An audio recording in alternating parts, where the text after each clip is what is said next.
Hi, this is Eric from longboxreview.com. Welcome to the show. It's been a while since I've released a regular episode of the Longbox Review podcast, but I am back today to discuss my attendance at the 2014 Rose City Comicon in lovely Portland, Oregon. This was over Saturday and Sunday, September 20th and 21st. So this is the first time that I attended Rose City Comicon, RCCC, and I only have a few other cons to compare it to, primarily Emerald City Comicon, which I have attended the last 4 years, I believe, and which has grown quite a bit in the 4 years that I've been. And I've been to a couple Spokane Comicons, which are nothing like either Rose City or Emerald City especially. I also did attend in 2014, earlier this year, I attended the PacCon Palouse, which is a one-day event in Pullman, Washington, which is just 8 miles from where I live, which you can imagine what that could be like in comparison.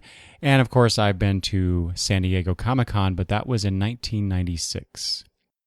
And I can only guess, based on what I've seen and read about and heard about from others, that my experience at San Diego is nothing compared to what San Diego is today. However, I'm not here to talk about San Diego or any other con. I'm here to talk about Rose City Comicon. Well, one more thing I should point out.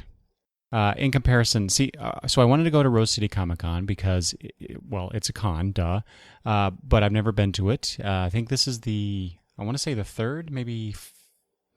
Yeah, I think it's the third annual, but it's a relatively new con, and it's also put on in cooperation with the folks that organize and put on the Emerald City Comicon. And you can tell they're very similar looks and feel. The programs, a lot of the same vendors are there that I saw, which is a big part of why I go to cons now. The shopping.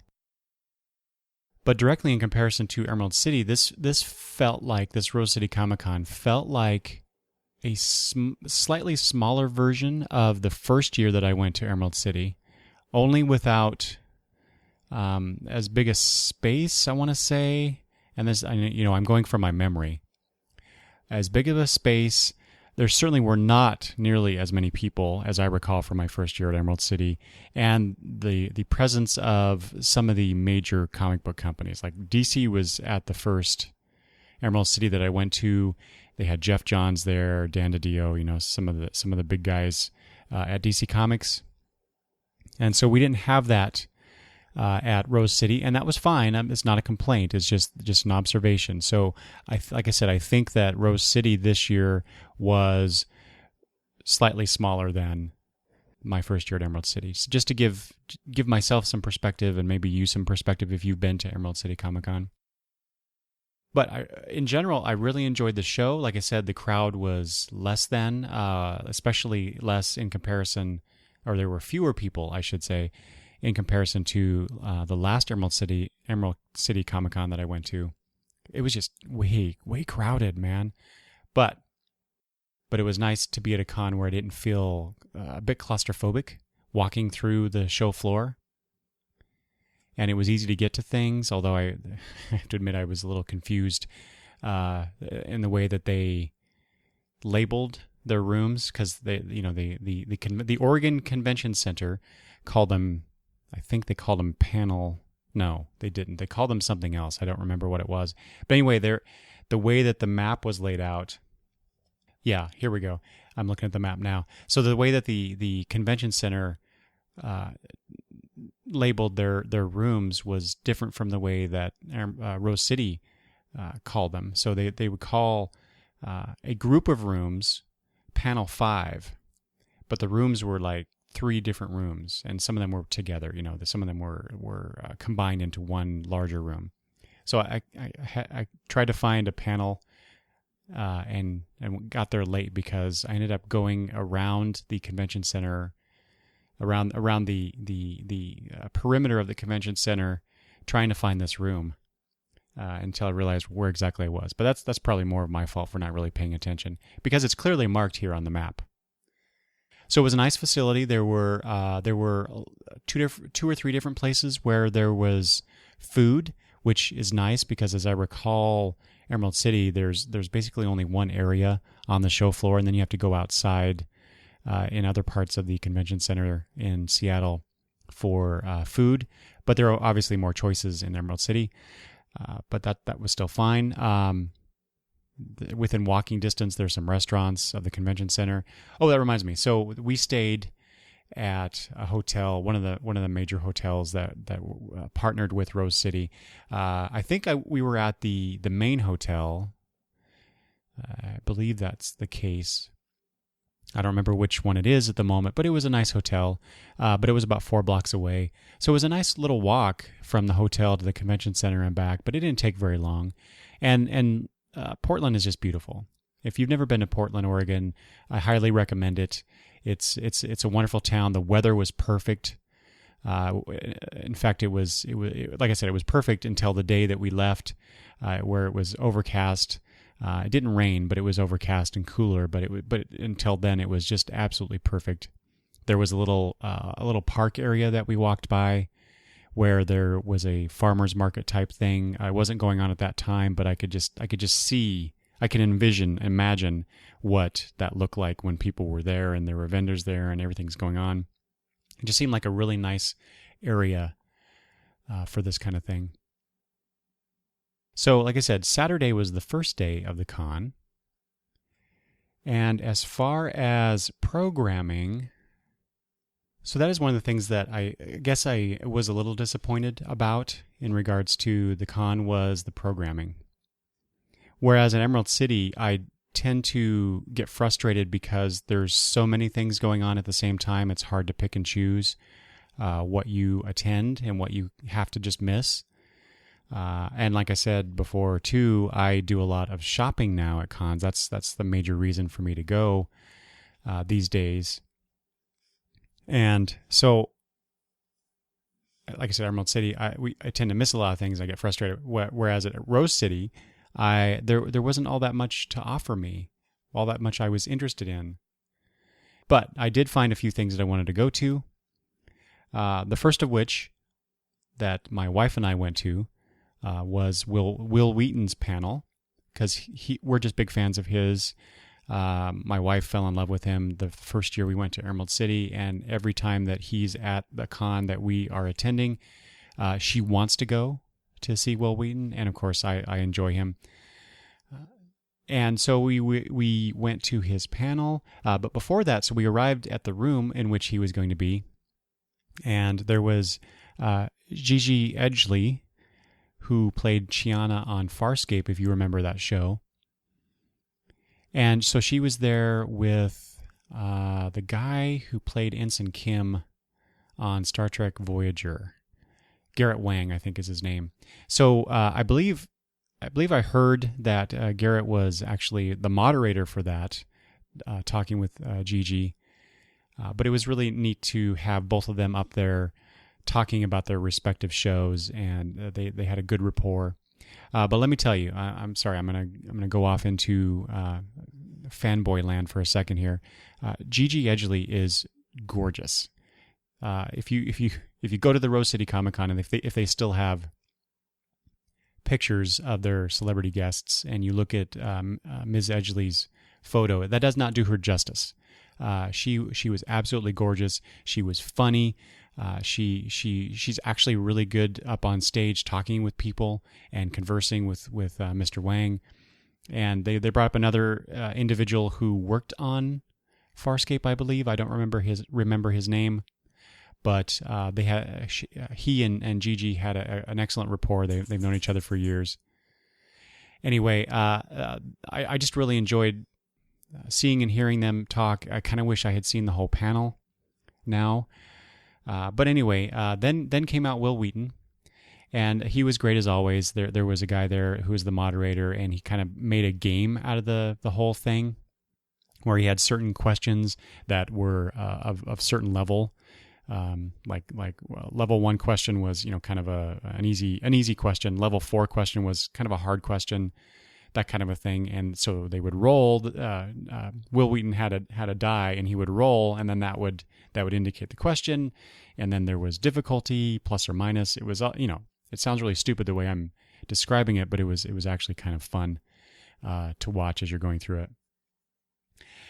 But one of the tougher, the higher level questions had to do with Robin Williams and his suicide recently, and something I did not know that Will Wheaton talked about during his panel was his own struggle with depression and other issues that he has sought out therapy for.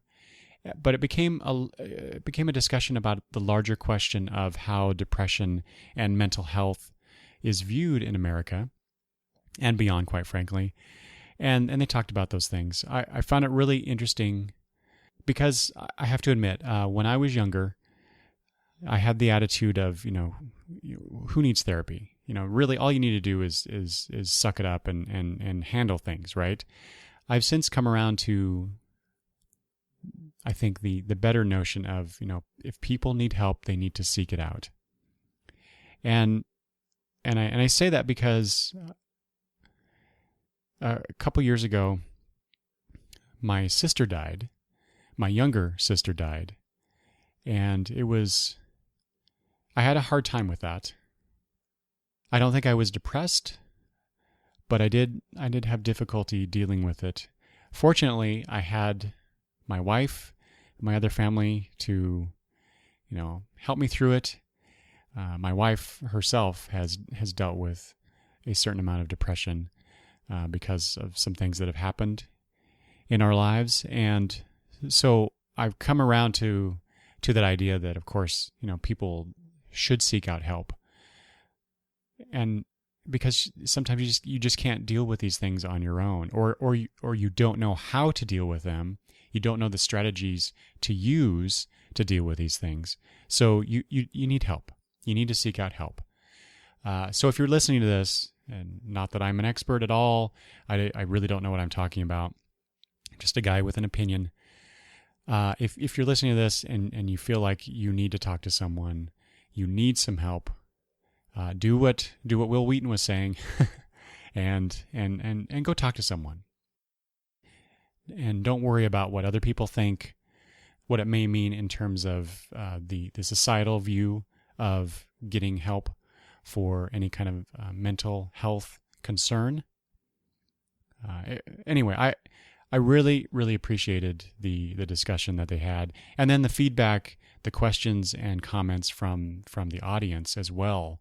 There were many people that got up and talked about their own bouts with depression or other issues that they have, and they really appreciated that people were talking about this and bringing it to the forefront, and even better, possibly causing some change by discussing this in our society, which I think would be great. And then my wife and I split up so she could go to the Sean Astin panel because she's a big fan of his, mostly I think from the Lord of the Rings movies, because he played Samwise Gamgee. And of course, he was in the Goonies, which actually I've never seen. And so I don't know what the big deal is about that movie. But she went to that panel, and I'll come back to that in a second. And then I went to the Nerd Rock panel, which featured Kyle Stevens from Kirby Crackle and Angela from the Double Clicks, the PDX Broadsides, and I think it was Adam Warrock was there as well. He's not listed on here, but I think that was him. Anyway, they were there to talk about Nerd Rock and kind of everything surrounding that, how they got started, why they do what they do. They talked a little bit about basically perseverance and that's really the takeaway I got from this whole thing, because people were asking questions, and basically the answers along the lines of their questions were, if this is something you love to do, regardless of the genre, regardless of of the focus. You just need to do it. So basically, you're a creative person, you want to do this thing, just do it, and do it every day. Be consistent and persevere, and just focus on the work. Which was really interesting because if you listen to a recent The Gutters episode where I talked about my legacy, if you will, where I'm just, as I get older, I start thinking about these things. What's going to be my legacy? And so one of the things I talked about in that episode was my own creative writing. That's what I went to grad school for. That's the creative outlet that I used to love so very much and used to do all the time, and now I don't do it at all. And so I started thinking about those things along those lines. And so this conversation during the Nerd Rock panel brought that all back to me. And I started feeling bad about myself again, but then I tried to, I just tried to convince myself, hey, this is not the proper path to go down talking about or thinking about these things. I need to stop wallowing and start doing. And so I kind of came away from the panel energized and excited to do something about it. Now I haven't, but I have been thinking a lot about, as I lie in bed at night, I think about, I think about the podcast and the topics I want to cover and how I'm not doing enough of it. So I need to start doing that too. But I also think about a couple of these story ideas that are floating around, bouncing around inside my head. So I'm working on it, just slowly but surely, but I'm working on it. Okay, so back to Sean Astin. Something that my wife related to me. So he told a bunch of stories about things that happened with him, on the sets of Lord of the Rings and the Goonies.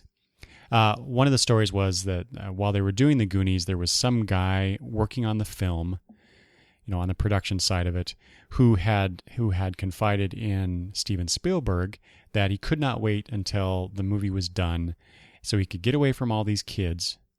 And he was going to go to Hawaii and take a vacation and just be glad to be away from all the kids. Well, Steven Spielberg, being the wonderful guy that he is, decided to play a practical joke on this guy.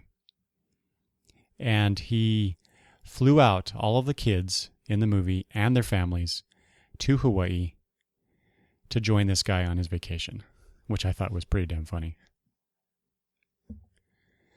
He also Sean Astin talked about, someone asked him in the panel who would win in a fight between him and the other hobbits.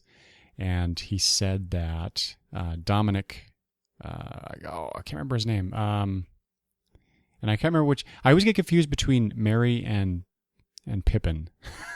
But the guy who was on Lost, that guy, that actor, whichever character he played, he would win for some reason. I don't know why. Anyway, I just thought those were funny. All right, so as far as panels, that was pretty much it for that day. Most of that day, however, we spent walking around the show floor, seeing what was there, and shopping, because I took a list. There was a bunch of things on my list that I wanted to get. The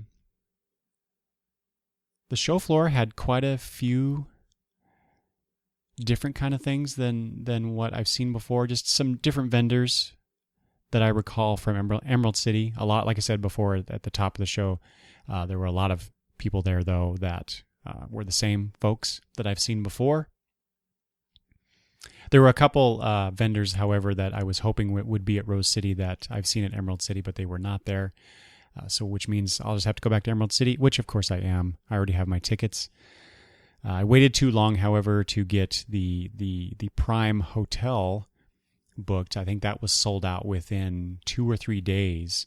And by the time I got to arranging my hotel stay, we're now at a hotel that I've never seen associated with Emerald City before, and it's several blocks away.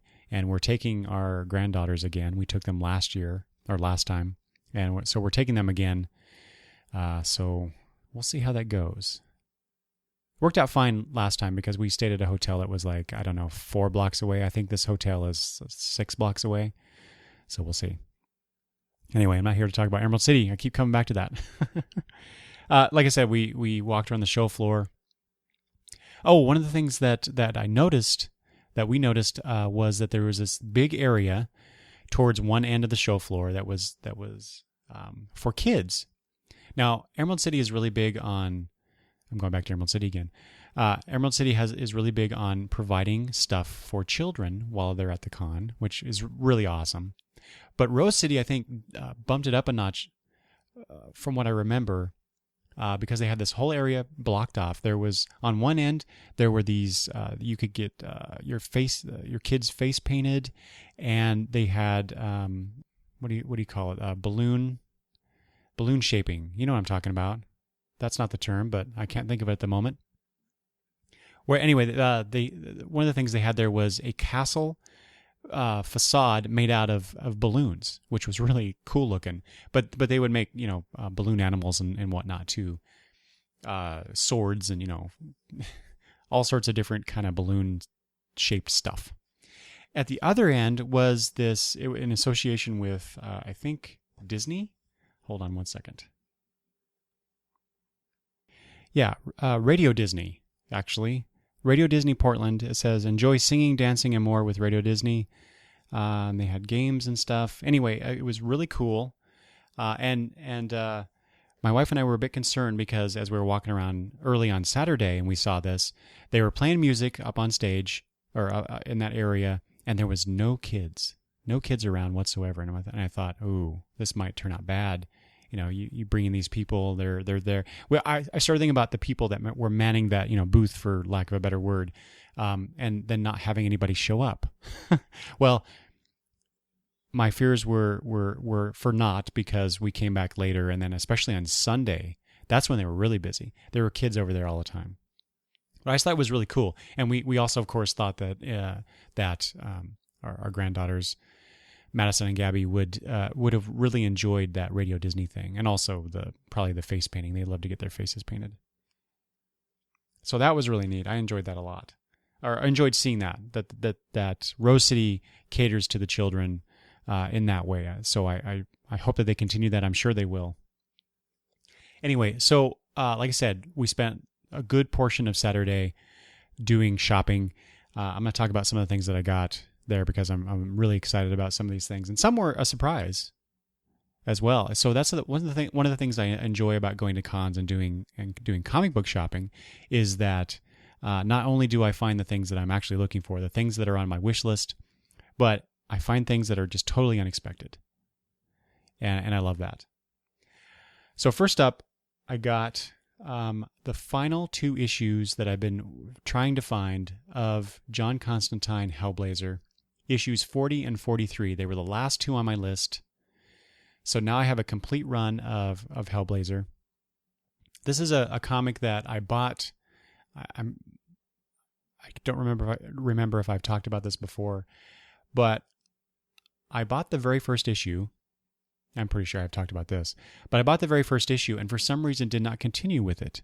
Whereas when Sandman came out, that for some reason that clicked with me, and I got the entire run from the beginning to end. But my friends, one of my friends, well, Travis, usual co-host on the show, he got Hellblazer from the beginning, and he kept telling me what a great book it was. Of course, I read his issues, and around issue 50, I decided, you know what, I'm gonna get this, and I started collecting it about, I think, issue 55. And then for some reason, I'd had enough, and I think it was around issue 125-ish, I think, I decided to drop it. And, of course, Travis kept getting it, kept telling me how good it was. And then when I think it was about the time that I realized that they were coming up on issue 300, I decided that I was going to jump back on issue 300 and start reading that comic again. But I also wanted to get all of the issues that I missed, and so I started buying them wherever I could. I bought a lot off of Fearless Readers Online before they went out of business, and various comic book shops. I get an issue or 2 here and there. I got a lot at the last Emerald City Comicon. I got a lot, basically a short box full of Hellblazer comics. But there were a few, like I said, the 40 and 43, one of which was at Emerald City, but the guy that I was looking at buying it from just wanted way too much money for it. Way too much for that particular issue. Anyway, so I'm looking through stuff at Rose City, and I come across these two Hellblazer comics, and they are, I think, $2 a piece, and they're in good condition. $2 a piece. So I'm like, yes, finally. So I got those. That's great. One of the other titles that it's not a high priority for me, but some of the early 80s adventure comics, especially the ones that have stories featuring the Justice Society, and of course later when they have Starman, the Prince Gavin Starman, the guy in that really bad red and yellow costume. but I really like that character. And so I got a few of those issues, which pleases me. There were a bunch more that I could have got, but I'm looking to buy basically readers' copies of those adventure comics just so I can have them and I can read them. I'm not looking for, high quality, high end versions of those issues. And so I could have bought a whole bunch more, but I didn't because they were just overpriced. Speaking of issues that I want, there's a few issues in my collection where, because I read them so much, they're kind of getting worn, and I kind of want, for some of these, I kind of want better copies in my collection. So two of those that I found were Green Lantern, number 111 and 112, and this features a story guest starring Alan Scott, the original Green Lantern. Which also introduced the idea of the Star Heart, which has come into later stories in the DC universe. So I got those two copies, and while I was looking when I found those, there were a couple more issues that I saw, and I only got them. Green Lantern issues I saw. I know I only got them because there was a backup story featuring Alan Scott, and he's just one of my favorite characters. So I got issues 108 and 109 featuring that story, and on issue 108, it's also kind of interesting because the story in the main Green Lantern title, the main story, features this character that looks kind of like a bat, but he's got like Wonder Woman's insignia around his chest, and he's wearing Flash's pants, the bottom part of Flash's costume. It's like this amalgamation of these characters. I think he's called Replicon. At least he is on the cover. So I'm kind of interested to read that story to find out what the hell this character is about. But anyway, like I said, I got it because of Alan Scott, the Alan Scott story, and there was an issue 110. So then I'd have a run of 108 through 112 of Green Lantern from that time period. But I didn't get it because I was only interested in the having the complete Alan Scott story, and when I looked it up quickly on my phone, it didn't appear that issue 110 had any connection to the story in 108 and 109. Well, guess what? I was wrong. I must have misread the information on my that I looked up on my phone, because now I need to find issue 110 so as to complete that story with Alan Scott. Man, sometimes I hate that obsession I have about having certain things in my collection. Here's a couple issues of Iron Man from the 80s that I used to have in my collection, and I don't know why I got rid of them. I don't know why I got rid of a lot of things in my collection over the years, other than I decided at certain point, a couple times, 2 or 3 times at least, where I thought I had just too many comics and I had to prune my collection, which is just stupid. I don't know why I thought that. But these were 2 issues of Iron Man, the only 2 issues I ever had in my collection of Iron Man, I believe. This is the James Rhodes version of Iron Man when he took over the armor. But it was one of his encounters with the Mandarin. And I just remember that story and enjoying it quite a bit, because I think it was my first exposure to the Mandarin. And I thought, well, that's an interesting character, all these rings that can do various things.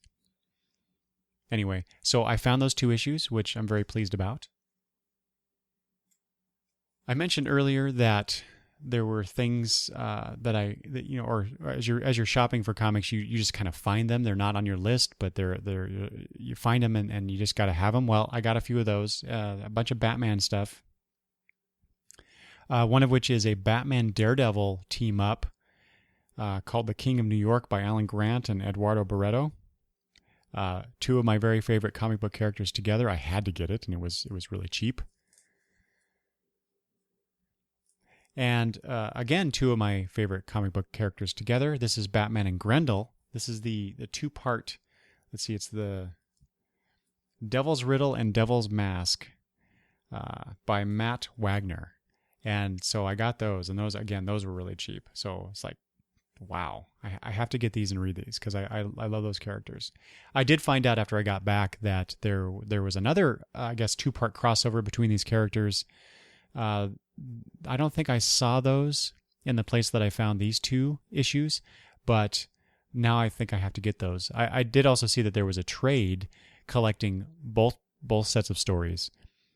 And if I'd known that, I probably just would have tried to find the trade. But anyway, I'm looking forward to reading these.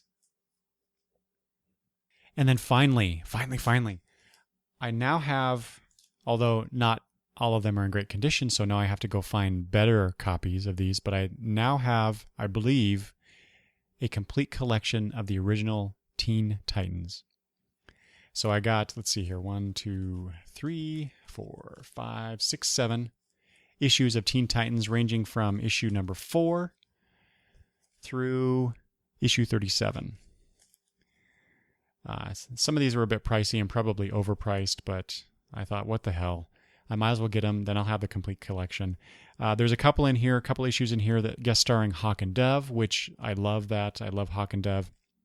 I mean, it was a reprint story. I think it was the Jericho story in that was reprinted in the New Teen Titans Digest back in the 80s, where I was first introduced to these characters, Hawk and Dove.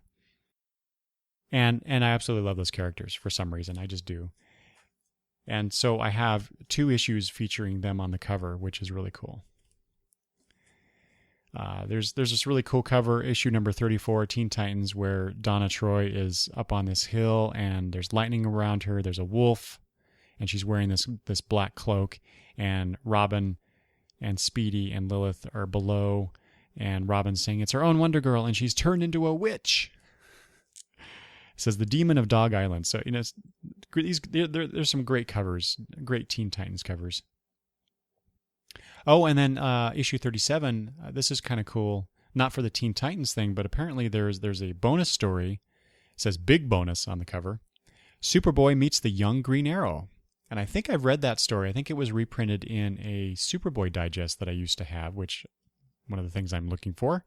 So I'm really looking forward to looking at that as well.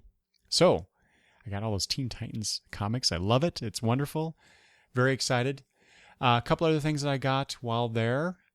There was a place that was selling their trades and graphic novels for 70% off. 70%. So I went back there a few times looking for things.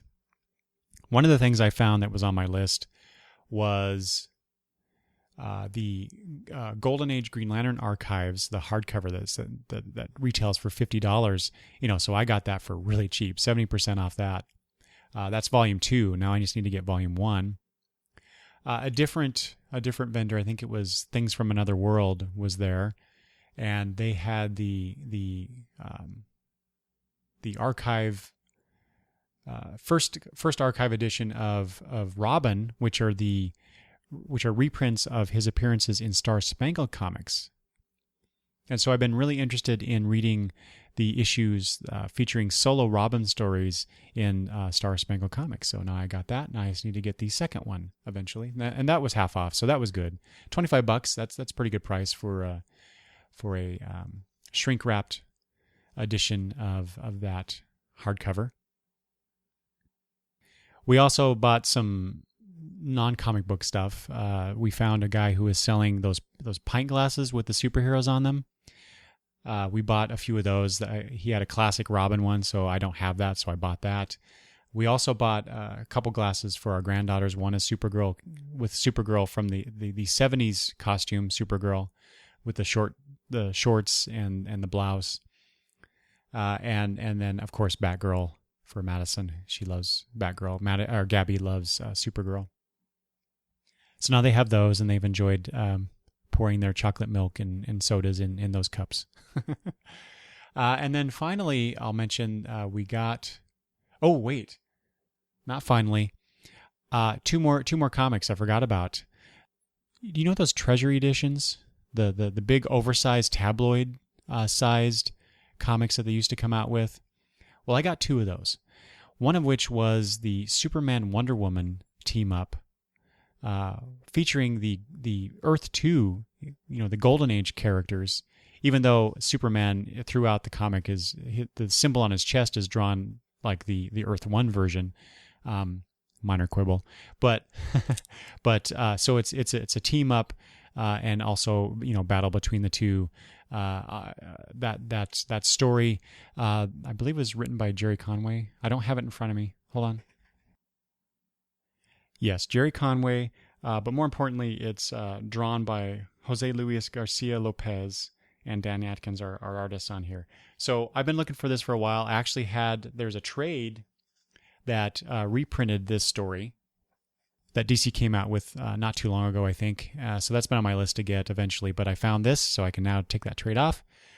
Most importantly, though, here's another one of these that I got.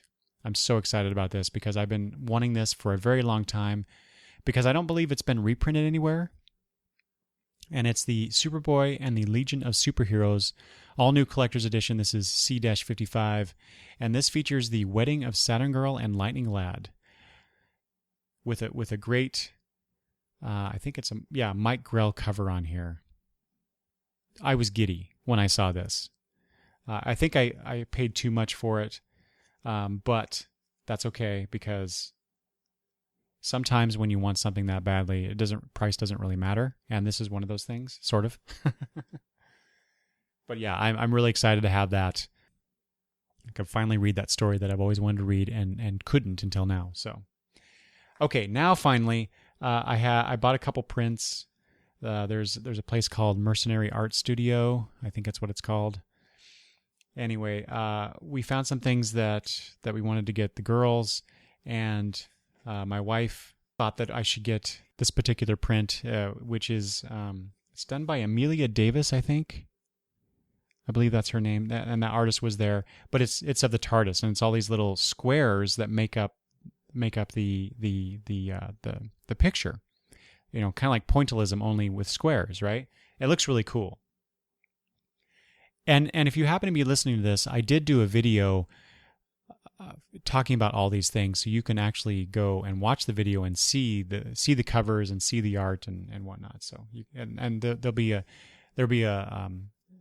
link or an embedded video at my website longboxreview.com. And then I also bought a print of Wonder Woman by an artist whom I do not know, because while the artist has signed his or her initials, I believe the guy who sold it to me said it was a male artist. GM, I believe, are the initials. But I asked the guy, well, who's the artist? Because I really like his work.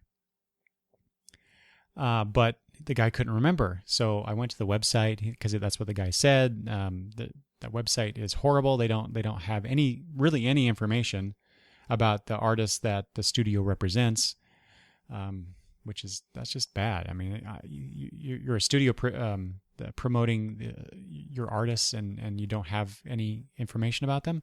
Anyway, maybe they just haven't updated in a while. I don't know. Anyway, so I actually did I sent an email to the guy who runs the studio, who incidentally actually is from the town in which I live. He went to school at the same school that I went to grad school. But they now work out of Spokane. Small world, right? But I did send an email to him, but he hasn't responded yet. But I know, he's probably busy, and they got cons and stuff. Anyway, it's a wonderful picture of a wonderful drawing, and this is a pencil picture. It's not been inked, it looks like. It's not colored or anything, but it looks really beautiful. But it's of Wonder Woman flying over Paradise Island. It's really well rendered, really well done. So those are the things that we bought. That's over the course of Saturday and Sunday, but most of the shopping that we did was on Saturday. And then on Sunday was kind of a lazy day for us. We didn't get there until half an hour into the con, which was okay because there wasn't, like I said, a whole lot going on as far as panels go. But we did go to a couple panels, 3 in particular. One of which was, let's see, it was called Great Power. With great power comes great responsibility. The role of fan in geek culture. I remember it being, see, this is the problem with me talking about this con so many weeks afterwards. I should have recorded this episode immediately after I got back, but for some reason I didn't. Life just gets in the way. I was tired. Whatever excuse I can throw at you, it doesn't really matter. But I remember the conversation being intriguing, and basically it boils down to, some people are jerks, and you shouldn't let them be jerks to other people or yourself for that matter. And 2, basically follow the tenet, the Will Wheaton law, don't be a dick. But they had a person there that wrote for various comic book related outlets, and she had a lot of interesting stories to tell. The moderator was a guy who apparently is writing the new Shaft comic, which, if you're looking at the previews that came out for October, that is being advance solicited. So he was interesting. But anyway, what I thought the panel would be like wasn't quite what I got. But that's okay. I can't fault them for not adhering to my expectations of what the panel should be. The panel is what it is, and I go and enjoy it as much as I can.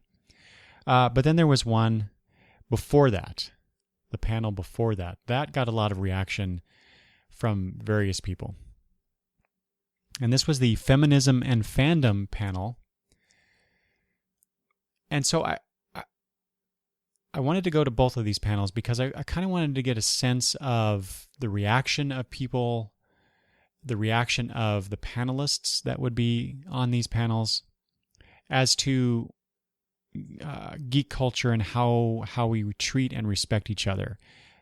Because obviously there's a lot of talk, especially recently in the last few years, about the portrayal of women in comics, the involvement of women in comics, the backlash against women in comics, which, by the way, stupid and dumb, and you should be ashamed of yourselves if you think that women have no place or role in comic books. Shame on you. Anyway, so I wanted to kind of get put my finger on the pulse, if you will, so to speak. I don't know what I was thinking. I just wanted to get in a room where they were discussing these issues and kind of see what people were saying, what they're thinking, how they're feeling about it. And so we went to this one. And it started out okay. I mean, they had a bunch of women panelists on the feminism one, which I kind of expected that. And the room was packed. I was actually quite surprised. It wasn't a huge room. It wasn't one of those double rooms that they had, but it was packed. I did not expect that. And there were a lot of men there, a lot of males in the room too. It probably was more along the lines of 2/3 women, 1/3 men, maybe a little bit more than that, as far as the men in the audience. But they were talking in general, and that's one of the things I didn't like about the panel, because the moderator wasn't doing, I think, a good enough job in basically presenting the topic and then keeping things on track and moving on to the next subject matter, because it became just basically a free-for-all, and they were just bouncing all around, which, that's fine too, that there's a place for that kind of a discussion. It's more organic that way. But the problem I had with it was this. They would often bring up a particular issue that is bothersome, and rightly so. Like I said, like how women are portrayed in comics, or how female fans are treated not just in comics, but or relating to comics, but people who attend cons. I'm going to tell you a story in a second that I heard there. And so they would talk about these issues and how basically these things shouldn't happen, to which I agree, but then would turn around and I would, because I was hearing comments around me from the women sitting around me, and basically I felt, and maybe I'm being overly sensitive to it because I felt like I was a minority in that room, or I don't know. I'm having a really hard time expressing this, even so many weeks after I attended this panel. But it felt like the discussion devolved into men are bad, and yes, that's in general probably true to varying degrees. I didn't see where that part of the conversation was productive. If you want to talk about these are the bad things, these are the things that should not happen, here's how things should go, and here are the strategies to employ to help that along, this is the conversation we should have, that's great. I don't feel like they did that very much. And that's where I felt like the moderator kind of fell down on her job about keeping things on track and moving more in a positive manner as opposed to I just want to complain fashion. And that's how a lot of it came across to me.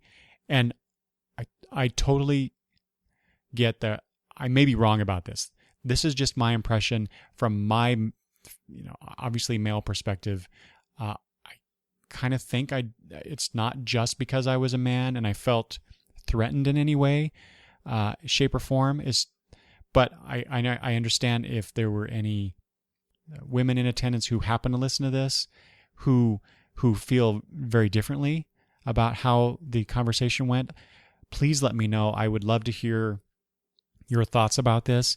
And also any of the men who happen to be there and have a different perspective. I certainly do. This is not me trying to bash anybody. I'm not trying to at all do that. I just felt like the conversation could have went in a more productive manner as opposed to just being a complaint session. That's all. And it wasn't entirely that. It's just there were times during the conversation where it did go into that quite a bit. Let me give you an example. When they opened up the panel to questions, there was a gentleman who got up, and he did the thing. He did a thing where basically he shouldn't have done this. He basically said, the first thing out of his mouth was, "I don't want to offend anybody, but." And whenever you start a conversation like that, there, the hairs on the back of my neck kind of went up a little bit, because it's just like saying, well, not just like, but it's in the similar vein of, I'm not a racist, but, and actually just as he said that, a woman sitting off to my left and in front of me said, loud enough for anybody really to hear, well, if you have to say that, then. And then, so he launched in the story how he works with, in domestic violence. He is a veteran and he helps other veterans with their issues and specifically relating to domestic violence, which, and basically his whole talk was, he thanked the people for having the discussion, for continuing the discussion, and applauded them for doing it, and encouraged them to keep doing it because the culture needs people talking about this. So he was very, I felt he was very supportive and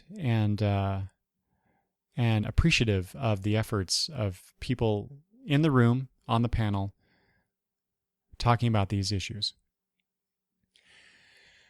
And then a woman sitting in the front row off to my right in front of this guy, basically just, she didn't get up to the microphone. She just started talking, and I felt like she tried to undercut his contribution to the conversation. I did not hear this part. This is from a different person in the room, but my wife heard it and told me about it later. And she said, as the woman was talking, this other person said, well, we don't need to, because some people applauded after the guy was done. This person said, well, we don't need to start a man fest here, which frankly turned my wife off to the whole conversation. She didn't think that was appropriate because she felt the guy was like I said, supportive and appreciative, and was doing his best to help in that area. There was another example of bad behavior, astonishing behavior too, that someone related about. They were cosplaying. I don't remember what character they were doing, but a male came up to this person and apparently could not tell if this person was male or female.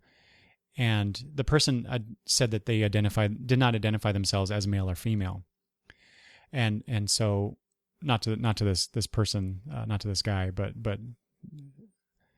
told us in the room that they identified with neither gender.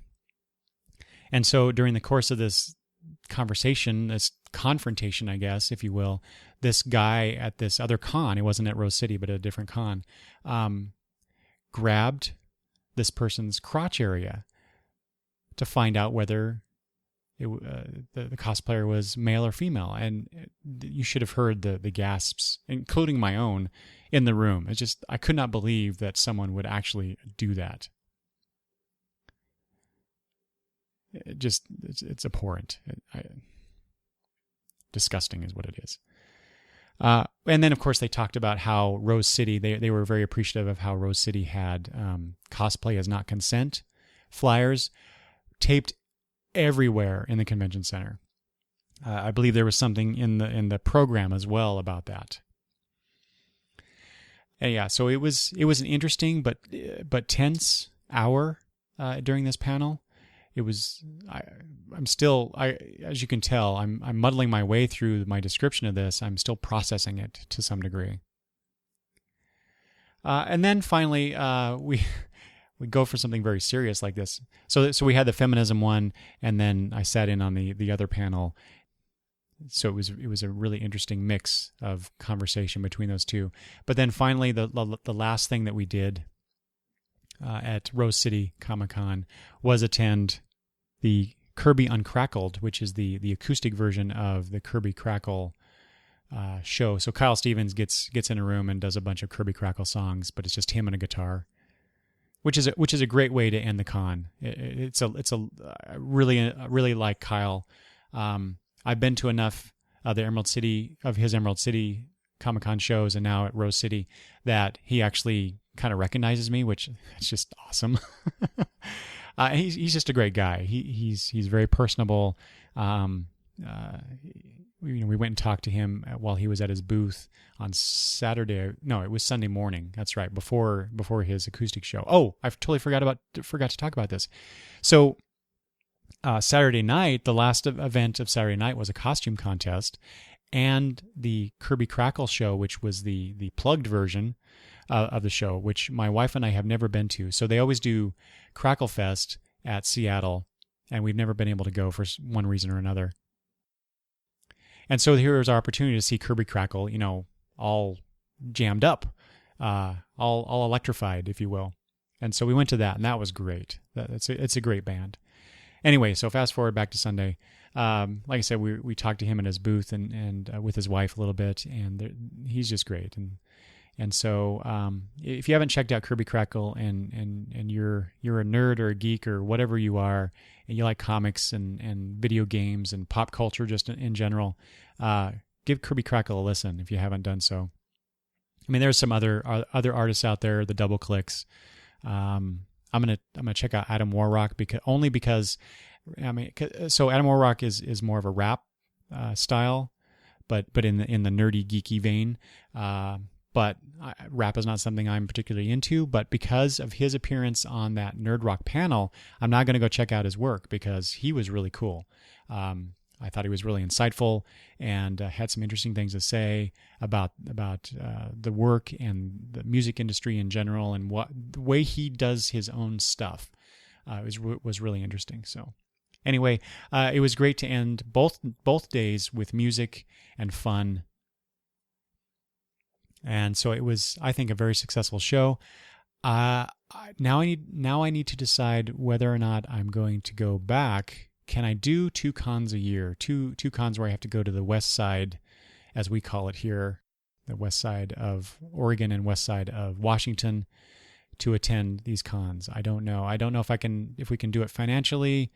But Rose City was it was a breath of fresh air in comparison to Emerald City, only because of just the sheer number of people who attend. Emerald City, like I said, last time I felt a bit claustrophobic. There's just so many people. I mean, it's great to be at a con where it's so well attended. You know, people want to be there and they want to participate, and it's great to be around that vibe. But it's also there's a lot of people, a lot of people. So Rose City was a breath of fresh air in that respect. But you know, there were things that I felt it was lacking. You know, not enough vendors, not enough panel topics that interested me, not enough of involvement from some of the 2 major publishers, because Dark Horse was there, I believe Boom was there. I'm trying to remember the others now. I'm sure there were some other folks. The comic creators that were there were this was interesting, because I walked by Kevin McGuire and Aaron Lopristi. They were sitting side by side, and I love both their work, but it was really interesting to me because every time I walked by, there was no one, or hardly no one, at Mr. McGuire's booth, which I thought was just wrong. We stopped by and you know, said how much we like his work. And we talked to a few different artists while we were there. Mostly like the smaller, not smaller. That's a wrong term. Less well-known artists, if you will. Anyway, I really enjoyed the show. My wife enjoyed the show. We enjoy going and spending the time together. It's really funny. My wife is not a comic book reader. She's not a fan of superheroes or science fiction, but she loves to go to these shows with me, mostly for the shopping. She loves to shop, and so you combine shopping with, you know, buying the comic books I want. So she's like all for that. She enjoys doing that kind of stuff, which is great.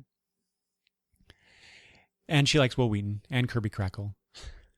So she gets some things out of it, fortunately, and not just tagging along with her husband, who dragged her to yet another Comic-Con. So I really enjoy spending time with her at these shows.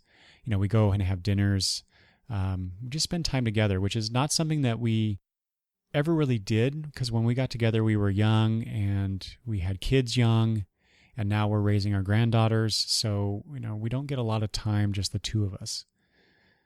That's slowly changing, of course. My younger daughter has recently graduated from college. I talked about that on a recent Gutters episode as well. And so she's out of the house now. We just have our 2 granddaughters that we're raising that are our older daughters. But they go to their mother's every other weekend to spend time with her. And so my wife and I do get to spend some time together, but it's really great when we get to go away and spend time together, like we have been doing for these cons and whatnot. So it's really nice. I enjoyed it. Rose City was great for that as well. So I highly recommend that if you've not been to Rose City, that you give it a shot. Go try it out. Like I said, Portland is beautiful. It was a great time, great weather. I really wished I would have had time to go to some of the comic book shops in that area, which I didn't. I also wanted to go to Widmer Brothers and tour that brewery because I love their beer. So it sounds like to me, I am already convincing myself that I need to go back to Rose City next year, but spend maybe an extra day or 2 out there as well. So were you at the Rose City Comicon? What were your experiences there? Did you like it? What didn't you like? What could be better? Let me know. I'd be happy to discuss this with you, or at least to convey your words about the Rose City Comicon. You can always email me at longboxreview@gmail.com, or you can leave comments at the website longboxreview.com. Please rate and review the show on iTunes. I'd appreciate that. That is a way to get the show noticed by other people that may be looking for a dare I say it, good comic book podcast, perhaps, maybe. I think that's too bold of a statement for me, even for my own show. You can also listen to the show on Stitcher.